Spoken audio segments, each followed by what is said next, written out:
अब आपके लिए नाज न्यूज़ ऐप की खास खबर। मध्य प्रदेश में खाद्यान्न उत्पादन के लिए पहचाना जाने वाला हनुमानगढ़ जिला अब खेलों के क्षेत्र में अपनी पहचान बना रहा है। हॉकी और फुटबॉल में आगे रहा हनुमानगढ़ अब वॉलीबॉल और क्रिकेट जैसे खेलों में भी नाम कमा रहा है। इसी बीच जूडो एक ऐसा खेल है जिसमें करीब 20 साल से जिले के खिलाड़ी लगातार बेहतरीन प्रदर्शन कर रहे हैं।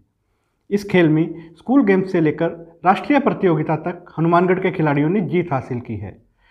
आज हम जूडो की चर्चा इसलिए कर रहे हैं क्योंकि अब बाहर के जिलों के खिलाड़ी और उनमें भी महिला खिलाड़ी हनुमानगढ़ में रहकर जूडो की ट्रेनिंग ले रही हैं।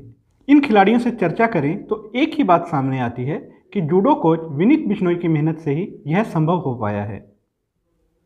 एक दूसरे को जोरदार पटखनी दे रहे ये बच्चे असल में जिला जूडो क्लब में प्रैक्टिस कर रहे हैं। हनुमानगढ़ जिला मुख्यालय पर जूडो की शुरुआत करीब 20 साल पहले घास के मैदान पर प्रैक्टिस से हुई। यहाँ प्रैक्टिस करते समय चोट लगने की आशंका रहती थी। इसके बावजूद हनुमानगढ़ के खिलाड़ियों ने पहले ही साल कई मेडल जीते। इसके बाद और खिलाड़ी जुड़ते चले गए।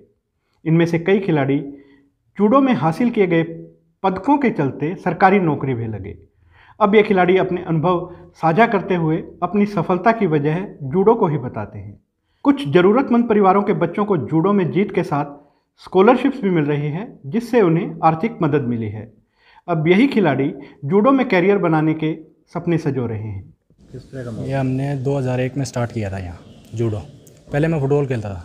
फुटबॉल में मैं हॉकी और फुटबॉल दोनों गेम खेलता था, दोनों स्टेट खेला हुआ था।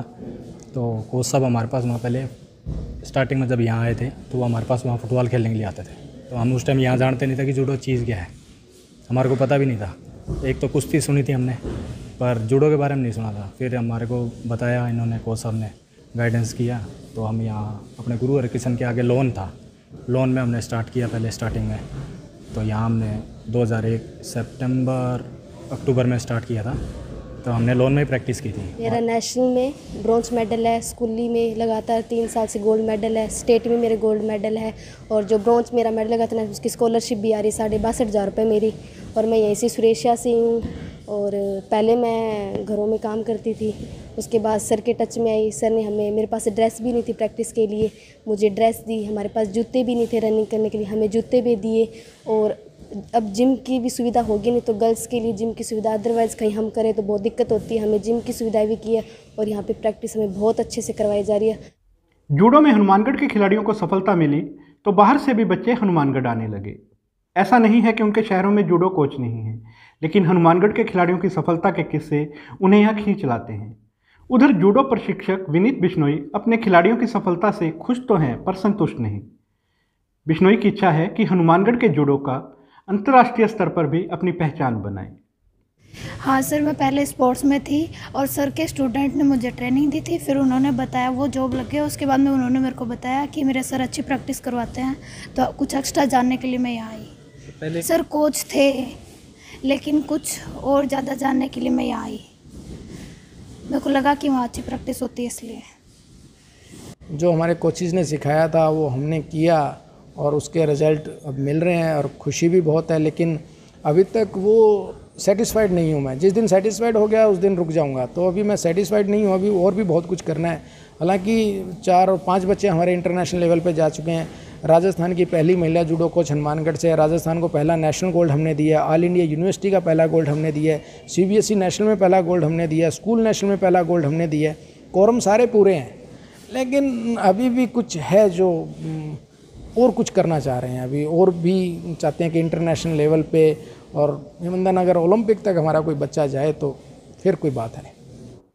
हनुमानगढ़ में जूडो का खेल घास के मैदान की प्रैक्टिस से शुरू होकर अब एक शानदार इंडोर हॉल में मैट पर पहुंच चुका है। खिलाड़ियों के लिए अब जिम भी हैं, कई दूसरी सुविधाएं भी मिल रही हैं, लेकिन अभी भी कई सुविधाओं की दरकार है। विनीत बिश्नोई भी इसे स्वीकार करते हैं। वो खिलाड़ियों की ज़रूरतें भी बताते हैं। इस सब के बीच सबसे अधिक खुशी उन खिलाड़ियों की आंखों की चमक देखकर होती है जिनकी ज़िंदगी के सपने जूडो ने ही पूरे किए। देखो, वहाँ जब इतना जो बड़ा लेवल पे जो है वो बड़े, जैसे हरियाणा, पंजाब, दिल्ली, महाराष्ट्र, केरल, मिजोरम, मणिपुर, उधर के जो प्लेयर्स हैं वो बहुत स्ट्रॉन्ग टेक्निकल, और जो इंडिया कैंप्स में जो बच्चे रहते हैं उनके पास इतने अच्छे अच्छे कोचेज़ हैं और उनके पास बहुत फैसिलिटीज़ है, जिम की है और चीज़ें हैं वहाँ पे, स्टीम बाथ का और सब चीज़ें मिलती हैं। तो हमें यहाँ पे ये समस्याएं तो हैं। इवन यहाँ पे किसी प्राइवेट जिम में भी वो सुविधाएं नहीं मिल पाती कि अगर हम एक दिन 15 दिन में अगर कोई देना चाहें तो वो बड़ा मुश्किल है। तो बाकी मैं एज ए रेफरी के तौर पे जाता हूँ, देखता हूँ, और तो हम उस पर अपडेट भी रहते हैं, तो वो हमारे लिए ये हो जाता है कि हम बच्चों को अपडेट रखते हैं वो उसका। बस हमारे को उस टाइम कोई फैसिलिटी थी नहीं, तो हमने स्टार्ट करना था कोच साहब ने, तो हम वहाँ से स्टार्ट किया।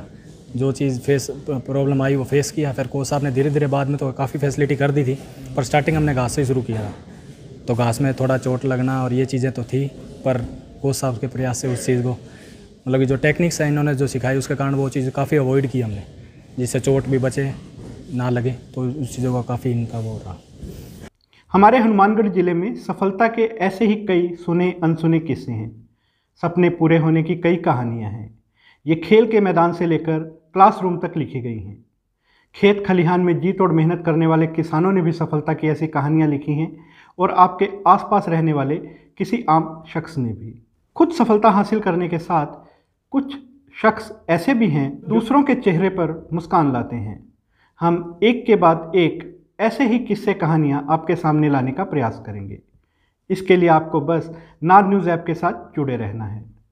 सफलता की इस कहानी के साथ हम इस बुलेटिन को देते हैं विराम। क्षेत्र की प्रमुख खबरों के साथ हम कल फिर से आपके सामने हाजिर होंगे।